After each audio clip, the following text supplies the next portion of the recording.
Good afternoon, everyone. It's great to be here. My name is Jamie Williamson.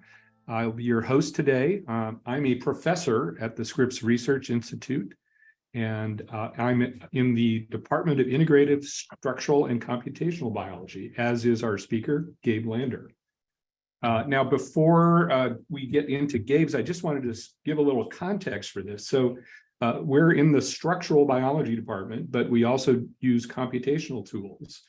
And one of the biggest challenges is looking at very small things. And many people in our department are engaged in trying to determine structures of very small molecules. And so one of the key approaches that we use for that is microscopy. And microscopy comes in a variety of different forms. It can be light microscopy, and we have an incredible core facility where we can do super resolution techniques. And today we're going to hear from Gabe about electron microscopy. Now, one of the things that is a big challenge in studies like this is presenting the results that you get in a pleasing form. And so there's actually an art to representation. And Scripps has a long tradition of using state-of-the-art computational tools to render images. And I'm sure almost everybody has seen images by our colleague David Goodsell. So he's a structural biologist, but he's also an artist. And he uses his incredible talents to take very black and white grainy images and turn them into molecular images. So we have just a couple samples. He has a very distinctive style, and the style is using colors. They're false colors, but it's using colors to highlight things in contrast. And so he's got a picture of an E. coli where we look at all the different components in different colors. There's Caulobacter, a different kind of bacterium, and there's an HIV vaccine where you have an encapsulated RNA. So there's really all kinds of images that he makes. Now, and another colleague is Art Olson. So Art, no pun intended, it has really used all kinds of molecular graphics, and now he's doing 3D printing. So he likes to make molecular models that you can hold in your hand and learn about the structures and how things fit together by using handheld models.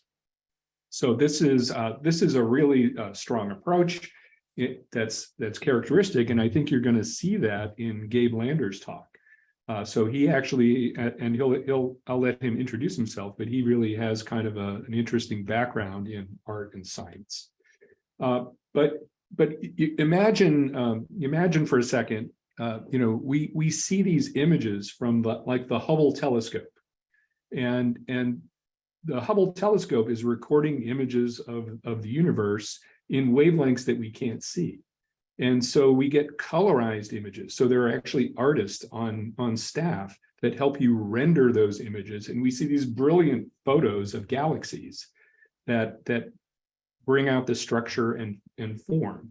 And the same thing happens when you look at small molecules using, as Gabe will tell us, electron microscopy. So there's an art to visualization.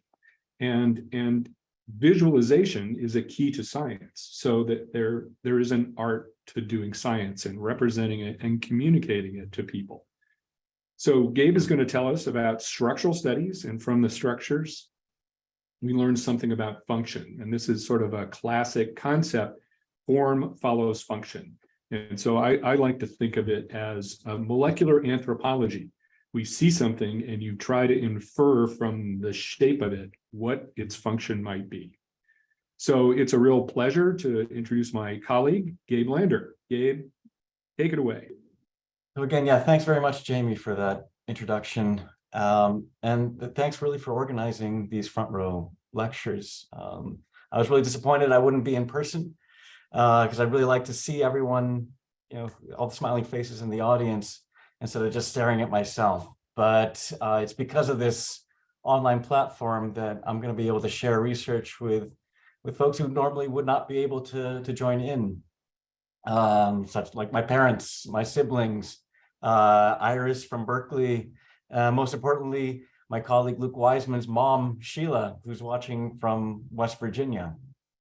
So let's dive in. We're talking about the invisible machinery that we're able to look at using electron microscopes, and these machineries control, in many ways, life and death. It's a very dramatic title, but very relevant. And I always like to start with these types of talks with a quote from this book, the Little Prince. "Ce sont tellement visibles pour les yeux." I have a terrible French, but what it translates to is what is essential is invisible to the eye.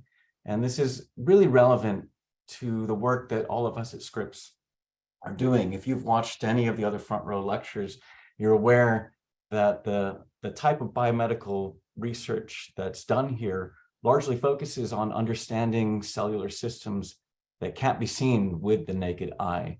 And one of the great things about Scripps is that I'm literally surrounded by outstanding colleagues that are always developing innovative tools and methodologies that help us better understand and probe these invisible but essential systems, and also, represent them in better ways, as Jamie mentioned in the introduction. And all this in order to develop impactful therapeutics that help us combat human disease. So before I go into what we do in the lab, I'll take you on a journey that's not as exciting as Little Prince's journey, but a journey nonetheless, of how I ended up here at Scripps. So I was actually born in Lima, Peru, to two mathematicians. And we lived there for 2 years before we moved to Barquisimeto, Venezuela. And I do have some very vague memories of living there, visiting beaches, and maybe that's the reason I ended up here in San Diego.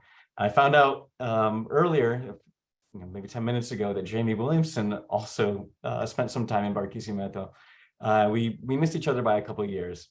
But my father would sometimes work for months at a time without receiving a paycheck, and my parents realized this probably was not a great situation for our family. So when I was 5 years old, we moved to upstate New York, a city called Binghamton. And this is where I grew up. I stayed local, and I obtained my bachelor's degree at Binghamton University. And unlike most of my colleagues here at Scripps, I never really had any desire ever to become a scientist. I was much more interested in art, music, theater, and that's really what I wanted to do for the rest of my life. But my parents twisted my arm into getting useful degrees from my time as an undergrad. And I got degrees in biochemistry and computer science.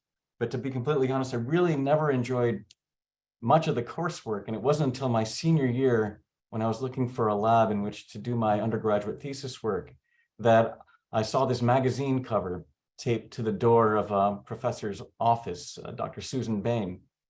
And this was a structure of a very important protein in our body, tubulin, that had been discovered and determined by a group at Berkeley. And I read the paper, and it was like an epiphany, this realization that proteins and enzymes that I've been studying over the course of my undergraduate career many of them have three-dimensional structures, and they're beautiful. And the mechanisms by which they carry out their functions are really just so elegant. I became very interested in the field of structural biology, and it gave me also an opportunity to generate very pretty pictures of these proteins. And the thesis project that I undertook in the lab of Susan Bain involved the software called Autodoc that had been developed at a place in California called Scripps Research by Art Olson. So this led me to pursue a PhD here at Scripps doing structural biology. I was going to join Art's lab, but I became enamored of the work that was being done by Jack Johnson on viruses, and I teamed up with other advisors, Bridget Carraher and Clint Potter, to do a PhD in biophysics. After that, I was lucky enough to do a postdoc in the lab of one of my academic heroes, Eva Nogales. She was actually the first author on that tubulin paper that kind of changed the course of my career. And then an opportunity arose to come back to Scripps as a member of the faculty here. And I jumped at that chance in a heartbeat because I had so thoroughly enjoyed my time here as a student. And I've been here for 10 years now. So enough about me. What are we going to talk about today? So we're going to have three parts. First part is going through the methodologies that we use to see the invisible machinery that's inside our cells.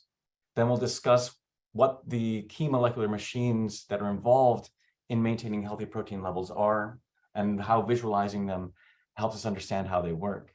And then we'll end with a short vignette on how we're able to design better cancer therapeutics by actually looking at these machines in the electron microscope. So how small does something have to be before it becomes invisible? What types of things are we talking about? The human eye is able to resolve objects that are about 400th of a millimeter wide. This is about the width of a very fine human hair. Once you get smaller than that, things become invisible. And this is a rendering of a simulation of a bacterial cell done by David Goodsell and a research associate here, Martina Maritin. And this is a bacterial cell. I think this is mycoplasma bacterium. And this is about 20 times smaller than a very fine human hair, 0.002 millimeters. So we would not be able to see this with our naked eye. And then you can see that there are all these sorts of proteins covering the surface of this bacterium. And then if we peel away this outside layer, we see that the cell is chock full of proteins, carbohydrates, nucleic acids, and it's all very, very densely packed as represented here in this movie. And in actuality, it's even more densely packed than what is shown here. But it gives you a sense of how much we've got inside our cells. So our cells, or mammalian cells, like this stem cell here that I'm showing you, is about 15 times larger than a bacterium. It's still too small to see by using our eyes, but we have about 30 trillion of these kinds of cells in our body. And every single cell's survival is very much dependent on all these proteins that are contained inside of it. And their abundance is very finely tuned.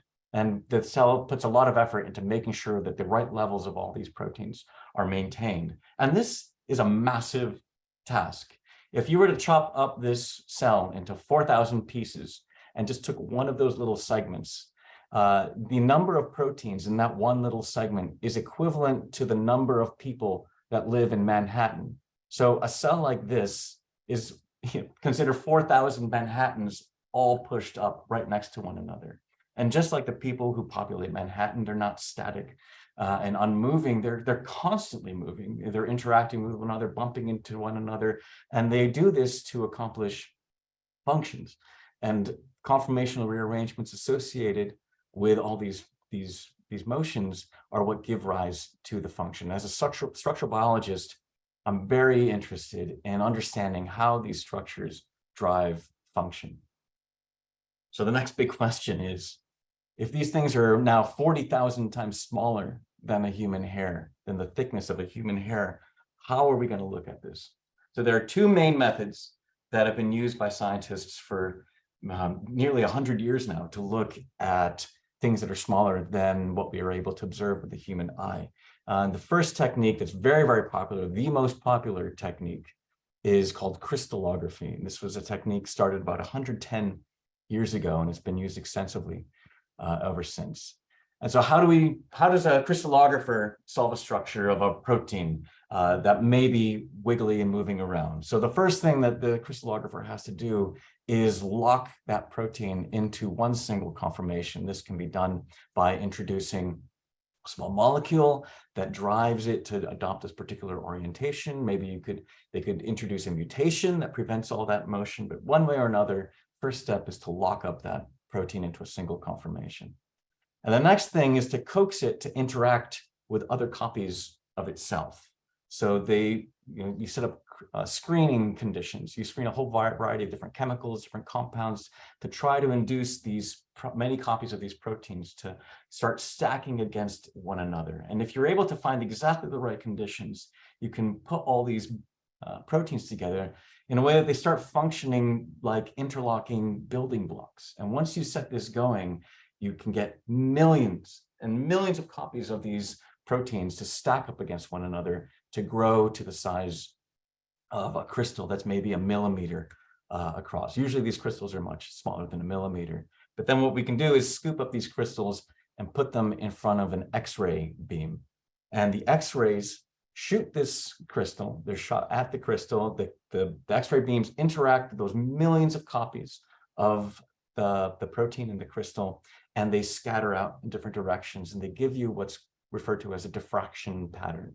It's not a direct image of the protein that you're targeting, but it is a mathematically derived, or it can be mathematically derived, how to go back from these spots to the three-dimensional structure of the protein.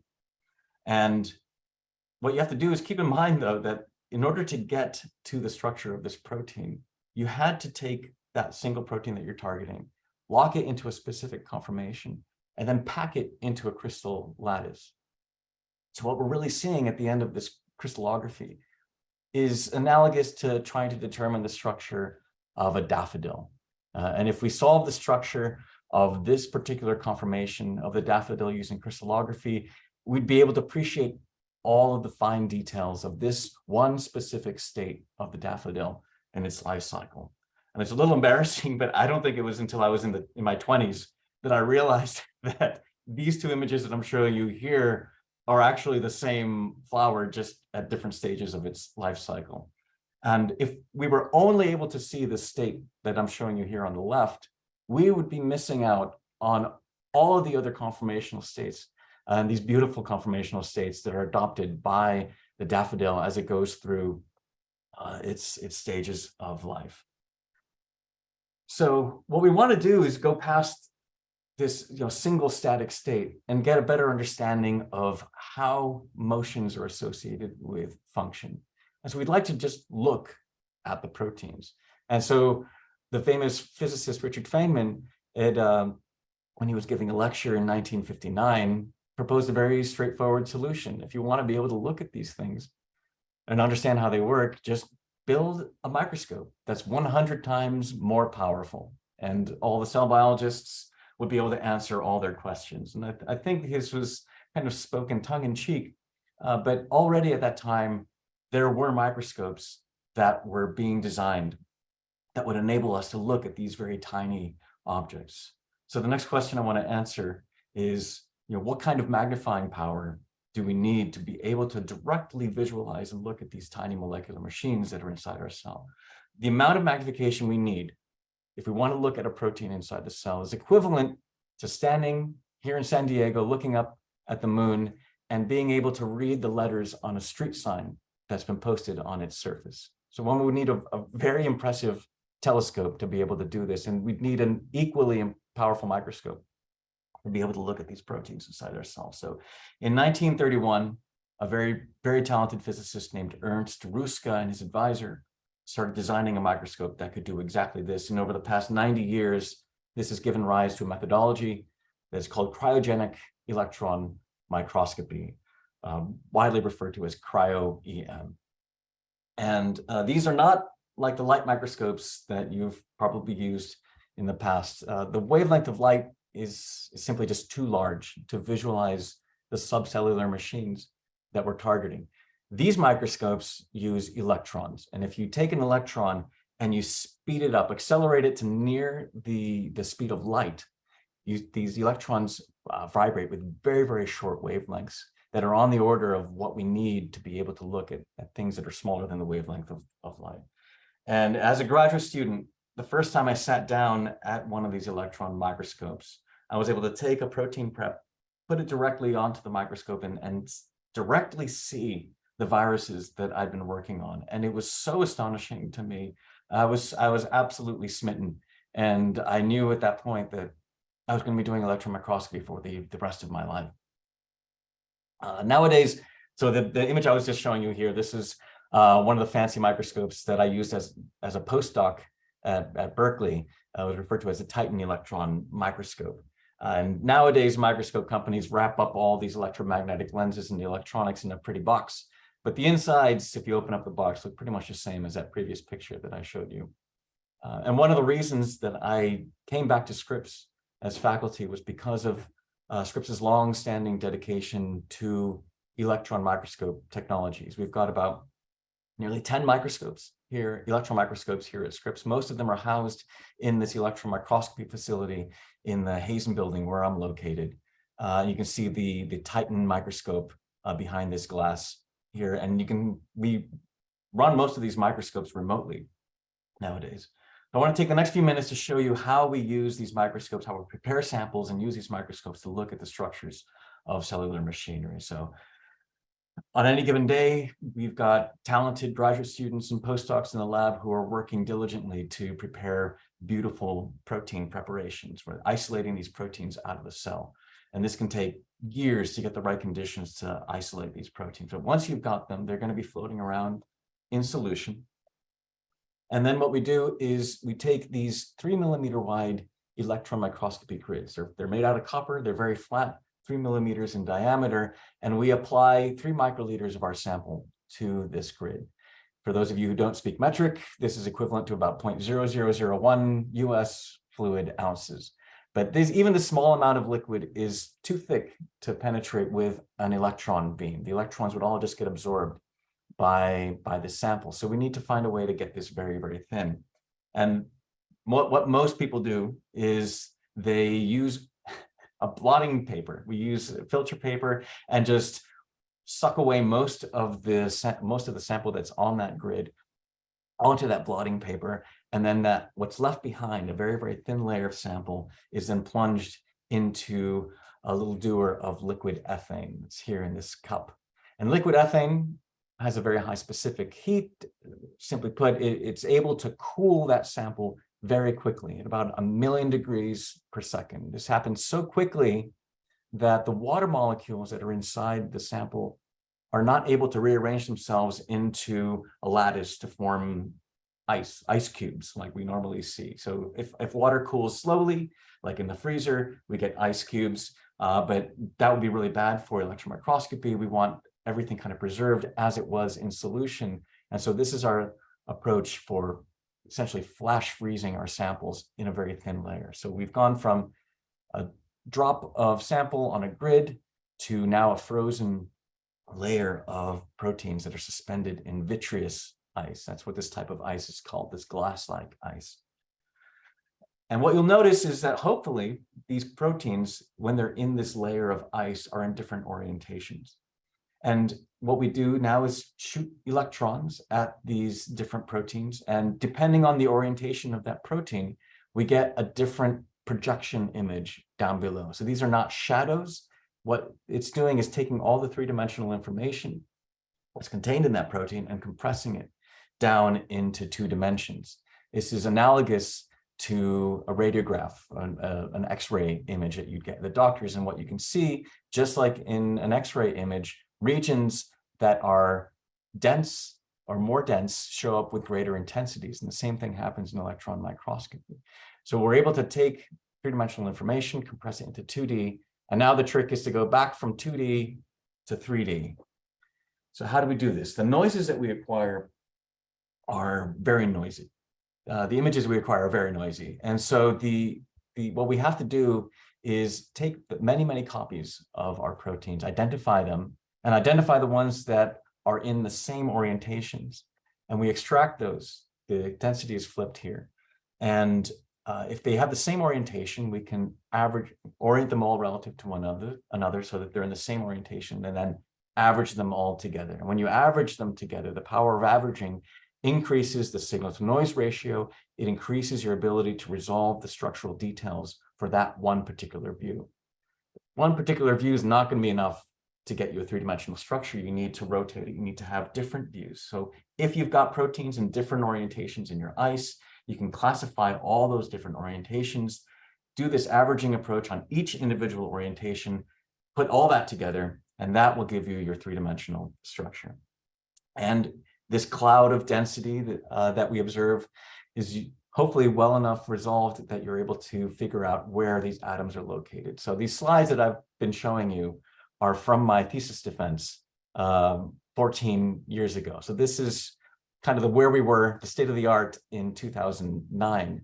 And in the intervening years from 2009 until now, cryo structure determination has improved dramatically. The instrumentation is better. The algorithms that we're using are better. And for well-behaved samples, now we're able to identify the actual positions of atoms. So this is particularly exciting now that we've approached atomic resolution using electron microscopy. And again, in the intervening years, this approach has become very, very popular, more widely used. And I guarantee that every single person in the audience has seen at least one cryo-EM structure, whether you're a scientist or not. And that is because cryo-EM has played a really important role in understanding the COVID-19 virus, and it's also been critical in developing effective vaccines against this virus. So all these images that you've seen of coronavirus over the past few years, a lot of them are coming from cryo-electron microscopy imaging. And thanks to the cryo-EM imaging studies on COVID-19, largely from the group next door to me, Andrew Ward's group, we're at the point now that we're able to start having these front row lectures in person again in August. But I don't study COVID-19. As I mentioned, we've got a great group next door that does that. So what we're focusing on are what's going on inside these human cells. And I told you that we've got lots and lots of proteins inside these cells. And these proteins are constantly being turned over. There's a balance that involves protein synthesis, protein genesis, and protein degradation. And this turnover of proteins is really required to maintain healthy cells, to maintain proper metabolism. And it's not just bad proteins that have to be removed. The cell, you can imagine, as it's going through different cellular processes like division, it starts making lots of proteins that are required for that specific process. But once that process has finished, it's time to get rid of those proteins. So you can think of the cell as this massive, super efficient recycling plant. You can't get greener than a cell. So let's go through the cycle of proteins. Protein production is primarily taken care of by the ribosome. So Jamie spoke about this in a previous front row lecture. Be sure to check that out if you've missed it. And then this nascent protein that's coming out, this in red here, oftentimes almost all proteins will fold up into a three-dimensional structure. There are some proteins that are intrinsically what's called disordered. They don't adopt three-dimensional structures. But most of them, and the ones that we care about as structural biologists, have three-dimensional structure. They carry out some function, and then at a certain point, they're going to have to be removed from the cell. And so these are engaged by protein unfolding and degradation machines. So the protein gets unfolded, pulled down into a proteolytic chamber, and degraded into little bits and pieces. And these are the amino acids that make up these proteins. And these bits and pieces can then be recycled, reused by the ribosome to make the same protein, to make new proteins, to make different proteins. And so what we're focused on in the group is understanding how perturbations in components of this recycling system can lead to disease states. This includes heart diseases, cancers, neurodegeneration. Any perturbation of any component of this recycling plant is going to lead to disease.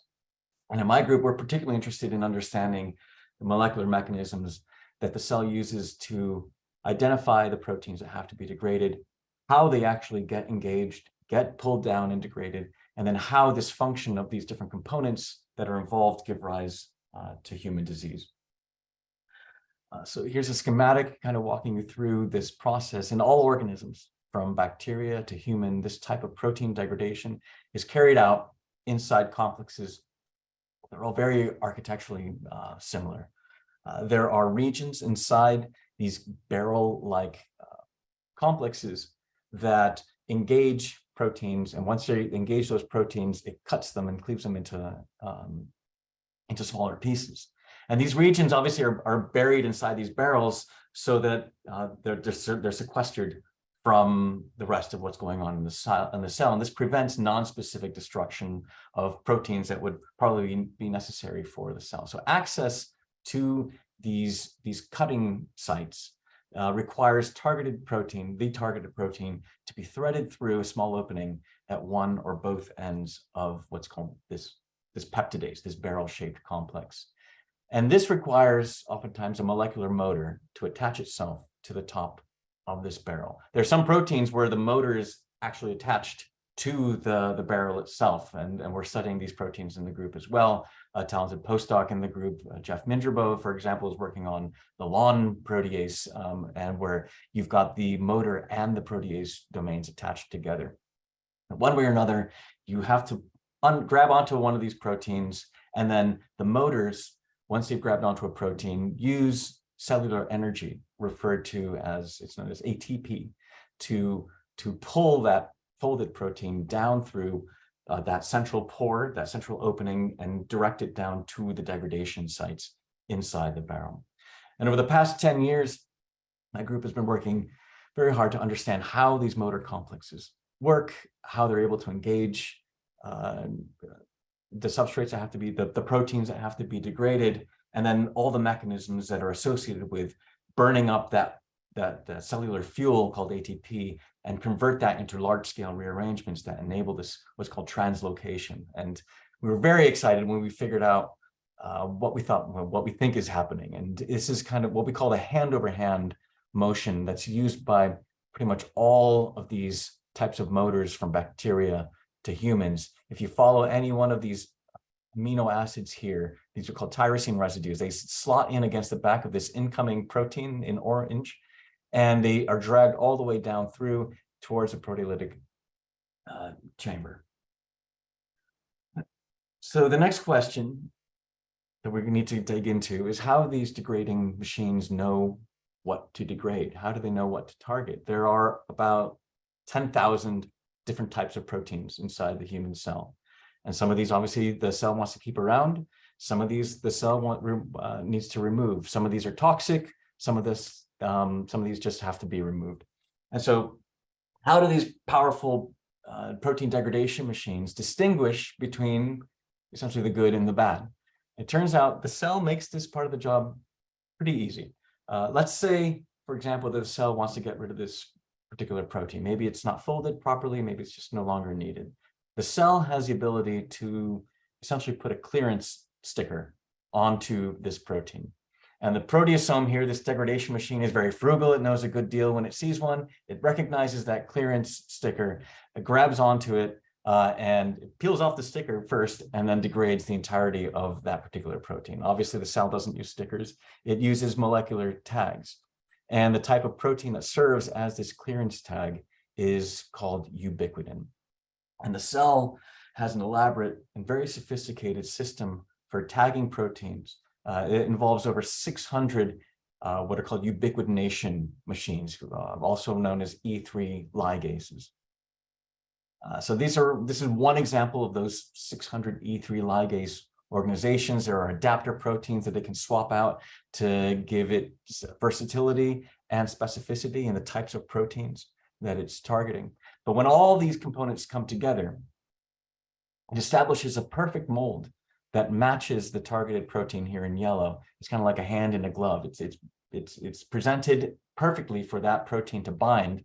And then what's more is that this ubiquitin tag, this clearance tag, is perfectly positioned for attachment to this target protein, so that then this ubiquitinated protein can be released and then targeted for degradation by the degradation machinery. Now, something that's particularly exciting about this system is that we can design small molecules that slightly change the chemical surface of these protein platforms.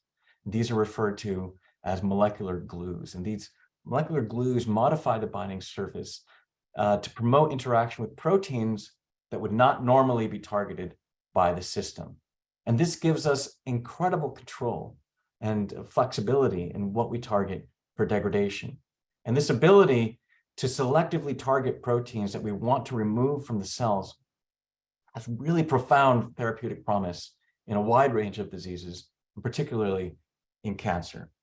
So for the remainder of the talk, I'm going to give you this vignette that I mentioned at the beginning about how we were using electron microscopy to better understand this system. So you don't have to worry about any of the other components except for these two, and really just this tan colored component up here. And I'm going to introduce here the most famous of the molecular glues out there. It's thalidomide. And many of you may have heard of thalidomide. It has a very sad history. This drug in the 1950s was widely prescribed to pregnant women for morning sickness. And this led to teratogenic limb defects in many, many children, and many stillbirths. And this is why now clinical trials are so rigorous and taken so very seriously, because we never want to have a repeat of this tragedy. But the silver lining here is that this drug, the small molecule, which had received a really terrible reputation, was shown to be particularly effective in treating a variety of cancers. And in the early 2000s, thalidomide was approved by the FDA for cancer treatment, in particular multiple myeloma, and it's still used today in treatment of multiple myeloma. And through efforts using structural biology, primarily crystallography that we learned about previously, we gained an understanding of how this thalidomide molecule, as well as variations of that thalidomide molecule, bind into this pocket that is generated by these 3 amino acids. These are called tryptophan residues. And you can see that this ring portion of the thalidomide molecule interacts with these pockets, and then this part up here is exposed so that it changes the molecular surface of that cereblon, the cereblon protein here. And when you've changed the molecular surface of cereblon with this drug, you now are able to recruit, or the cereblon is able to recruit, this cancer-causing protein, Icaros. It gets recruited, it gets ubiquitinated by the ubiquitination machinery, and then because it's ubiquitinated, gets sent over for degradation by the proteasome. And this is why thalidomide is such a potent anti-cancer therapeutic, because it starts removing these cancer-causing proteins. And this has led to the development of many other small molecules that will target other proteins for degradation, primarily and for use in the treatment of cancer. Many pharmaceutical companies taken advantage of the system to develop a wide range of cancer therapeutics. Many of the ones that were listed here are either approaching or they're in the clinic. And of course, these companies are using crystallography. They all have very good crystallographic resources to see how these molecules that they're developing interact with the cereblon protein to promote degradation of these cancer-causing proteins. But when I started looking at all these crystal structures that had been determined, what I noticed is that when you overlay all of these, this tan-colored protein, the cereblon protein, regardless of what type of protein it was targeting or what type of drug was bound to it, they all looked exactly the same as one another. And this kind of reminded me of this crystallized view of the dandelion. And we wanted to look at this more thoroughly using electron microscopy, because I felt like there was something else going on with this protein. There was more to the story. So I was able to recruit a very talented postdoc to the group, Randy Watson, who was coming to us from Brenda Schulman's group. And he spent 5 years in the lab focusing on using electron microscopy to better understand the cereblon protein complex. And when he started getting these structures using the electron microscope, and you compare what we were seeing to what the crystallographers were seeing, you don't have to be a trained structural biologist to see that the structure that we were seeing on the right was very different, very, very different from what the crystallographers had been seeing over and over and over again. And so the big question that came up from this is, do these therapeutic drugs that, thalidomide and all the variations of it, do they impact this structural rearrangement? Because it was always seen, observed, bound to this more tightly packed version. And no one had ever seen this open conformation before. And over the next few years, Randy worked very, very hard at trying to figure out exactly how the cereblon protein works. And I'm going to just summarize those 5 years of studies in a few slides. I'll go through here. So what we've learned about how cereblon functions in the context of different anti-cancer drugs. So there is this purple region of the cereblon protein that when a molecule, one of these molecular glues, binds to that binding pocket that I mentioned earlier, that loop becomes detached from its contacts down below, and it rearranges to adopt this position that's kind of hugging that small molecule. And when you have a rearrangement of this loop, it's like a molecular trigger that drives a rearrangement of these two portions of cereblon to go from this open conformation to this closed form.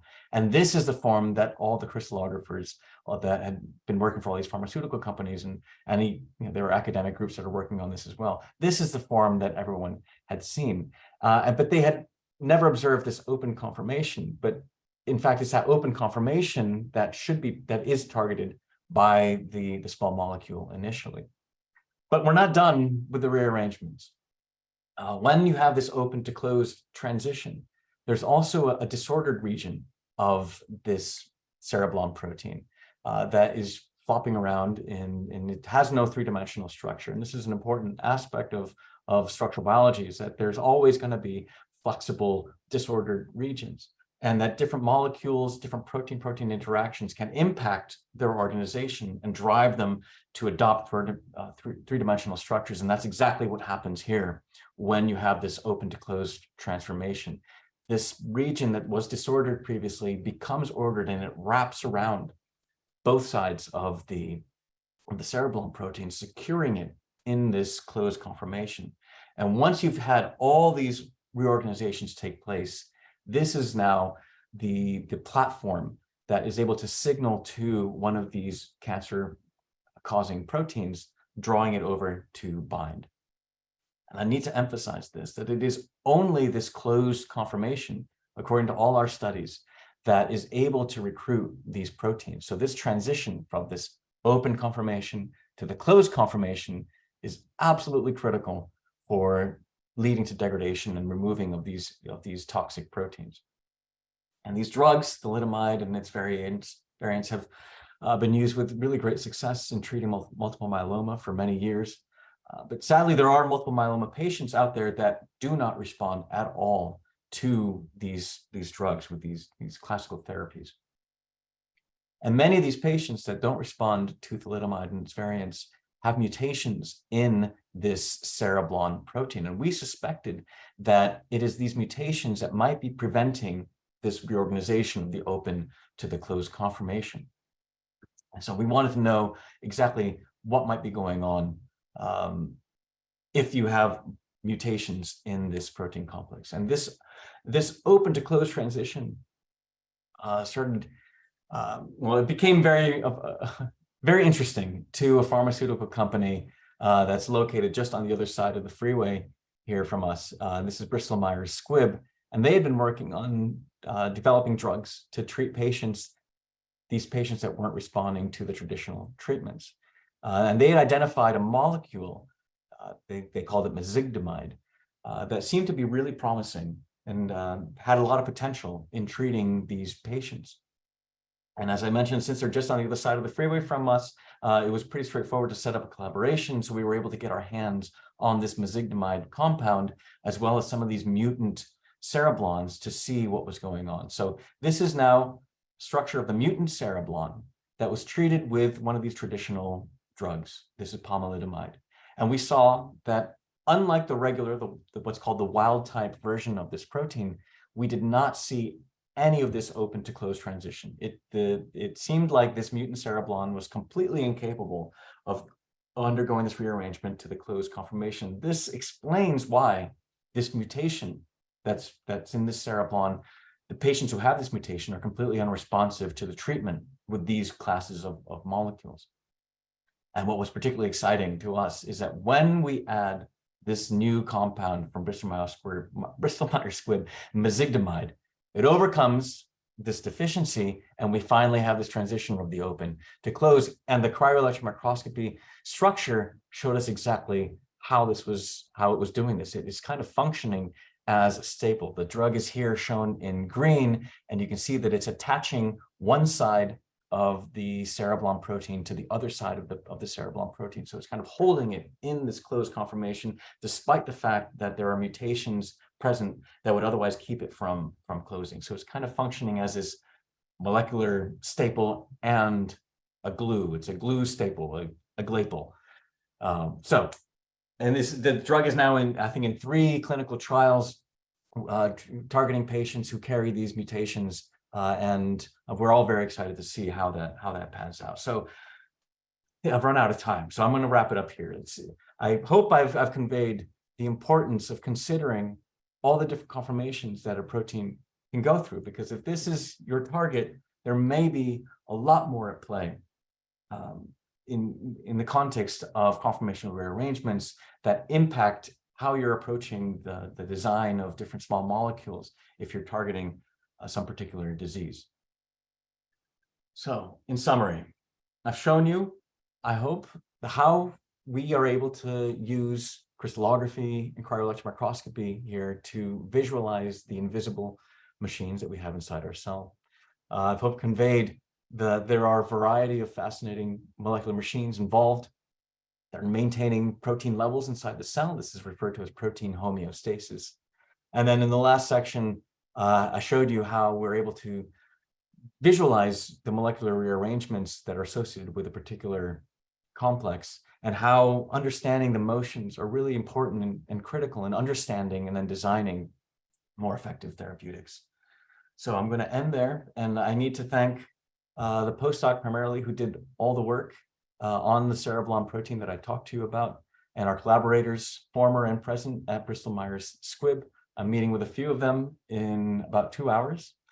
I also want to just say how grateful I am to have such a great group of scientists in the lab. It's really a joy and a privilege to come into lab every single day and interact with such a talented group of researchers. I'm also very grateful to be at a place like Scripps, where we have just top tier scientists everywhere you look. Also want to thank Chris, Desi, and Jamie for organizing these front row lectures. I guess I really wish this was in person, but because we're right across from where I would be giving this lecture. But if anyone out there is interested in coming out to Scripps, coming into lab, checking out our facility, looking at the microscopes and seeing how we solve structures, please, by all means, send me an email, reach out, and we'll make it happen. So I'll end there. Thank you very much for your attention. Terrific, Gabe. Thanks a lot. So I think we got to clear something up right away. The good news is that the audience was paying close attention, but I'm afraid there's been a bit of a botanical transgression. And you were showing a picture of a dandelion. Yes. And referred to it as a daffodil. And so, oh no. but lots of people caught it, but thank you. I hope they sort of hung on for the rest of the lecture. That was really great. So lots of questions. Dandelion. Yeah, I feel like an idiot now. So how does here's a question: how does the cell know when to tag something to be degraded? Well, so it's clear when you get tagged, then it goes to the trash bin. So then, but what's the process?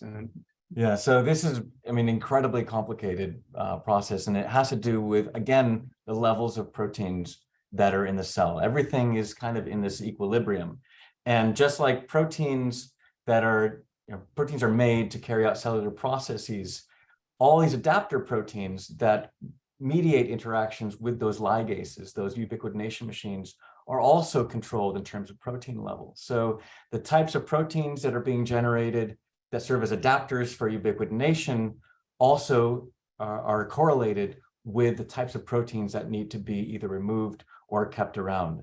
And so it's this very finely tuned equilibrium of protein generation, protein expression, and turnover. And these adapter proteins themselves are also targeted and ubiquitinated and removed as well. So yeah, the ubiquitination machinery is also part of the degradation process. So what does, you sort of talked about hijacking cereblon, but what does it normally do? This is also a very, very good question that is still being discussed. And that's one of the great things about being a scientist, is that you learn that all the answers are not out there, and you can find the interesting questions that you want to pursue further. And for many, many years, this was a big question. Recently, just in the past year, there's been work that's come out from a group at Harvard that has shown that when some proteins, when they're damaged, they will form this kind of circular organization that is recruited to this, that small, that's a lipid molecule. I don't know if you remember, there's that circular ring that is recruited to that tryptophan pocket. And in certain cases, these proteins, when they're damaged, will form this ring-like chemical structure, and that will be then recruited to the cereblon protein for degradation. But the jury is still out. There are some skeptics out there. I'm not one of them. I think it makes perfect sense that that's what it would be doing. But we all need to follow up on that and get a better understanding, because it's still kind of unknown what cereblon is doing in the cell.